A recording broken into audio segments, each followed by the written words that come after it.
Hello everyone, my name is Aruzhan. Today I will talk about my performance in the course Teaching English to Young Learners. So let's go. So this course has provided in-depth look at the unique needs of young learners when it comes to language learning. This term young learners covers a broad age range from about 3 and up to 15. With different cognitive, emotional, and also social stages. The Swiss developmental psychologist Jean Piaget's theory of cognitive development has been an essential part of all learning. He identified 4 stages as sensory motor, pre-operational, operational, and formal operational. David Noonan, in his course book addressed as challenges as cognitive development, motivation, attention, multi-level groups, and assessment. Now I want to talk about my course participation. So throughout the course, I tried to be active and open to new experiences. And here I want to talk about activities that was provided by our instructor, Ms. Grimsetta. From the beginning, the seminars were very interesting, especially the icebreaker activities where we introduced ourselves and got to know each other. I really appreciated engaging learning environments because during the semester we gave to each other constructive feedbacks and tried to support. Now, reflecting on what went well, I would say that I excelled in understanding different methods and learning series. For instance, grammar translation method, that is the traditional method that focus on grammar rules and vocabulary memorization. While it's useful for reading and writing, it doesn't prioritize speaking and listening skills, which can limit overall language fluency. Then we have direct methods. In this approach, teachers use only target language, avoiding native language. Audiolingual method, this method based on repetition and drills, which focus on speaking and pronunciation through pattern practice. However, it can be monotonous and boring for students because they can struggle with applying the language creatively. Communicative language teaching based on real-life communication and interaction. The goal is fluency over grammar perfection. Total physical response. These methods engage learners physically by having them respond to comment. This method is good for young learners, but for advanced learners, it can be less challenging, surely. Then we have task-based language teaching. This approach emphasizes completing real-life tasks, such as solving problems. The silent way. In this method, teacher speaks as little as it's possible, allowing students to discover the language patterns by their own. Also, we have methods as suggestipedia. This method uses music and relaxation techniques to help students learn language in a stress-free environment.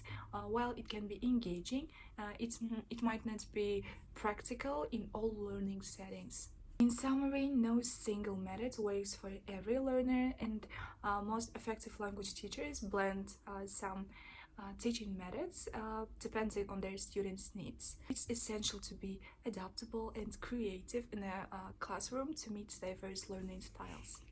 In the context of teaching reading, we explored several methods to engage young learners. One of the methods we applied was the language experience approach, where students use their own experience as a foundation for reading material. This approach makes the learning process more meaningful as students relate personal stories to written words. Additionally, the jigsaw method was introduced where students are assigned different sections of a text to read and then share with their peers. This promotes both reading comprehension and collaborative learning. Word games were also used to enhance vocabulary and reading skills, allow students to interact with the material in a fun and engaging way. For teaching writing, we focused on the product approach and process approach. The product approach encouraged students to focus on the final product of their writing, while the process approach emphasized the stages of writing, planning, drafting, revising, and editing.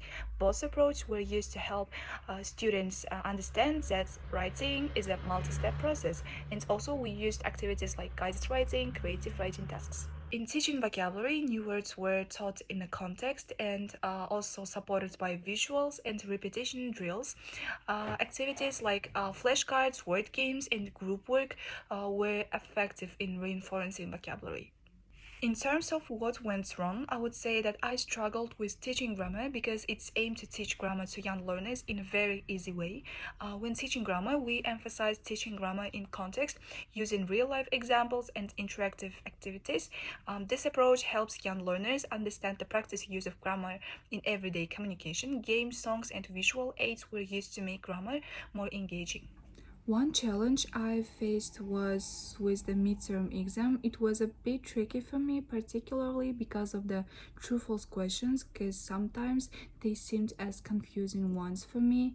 And what about open-ended questions? They were interesting because of the encouraging critical thinking, I guess.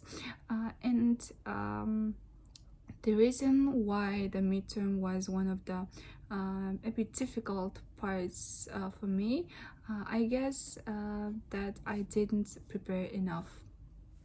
Let me now reflect on my SWOT analysis, which could help me identify sites of strengths and opportunities for growth.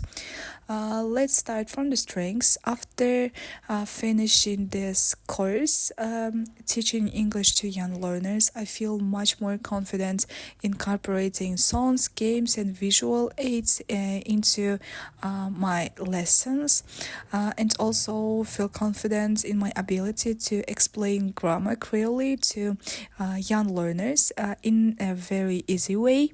And another strength is my ability to work collaboratively with others.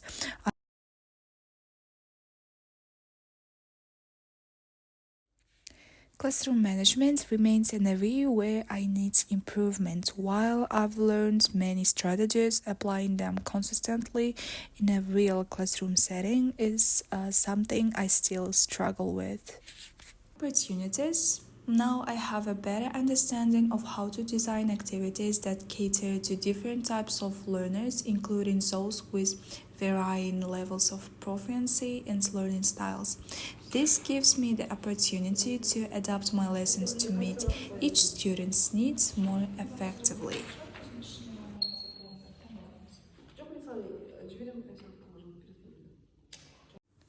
One of the challenges I still face is creating an appropriate and detailed plan for all aspects of teaching, lesson plans, assessments, and classroom management. Balancing these tasks and ensuring that they align with students' needs is an ongoing challenge. I'm excited to take the knowledge I've gained in this course and apply in future teaching environments while continuing to grow and improve my skills as an educator. So thank you for listening and watching my reflection.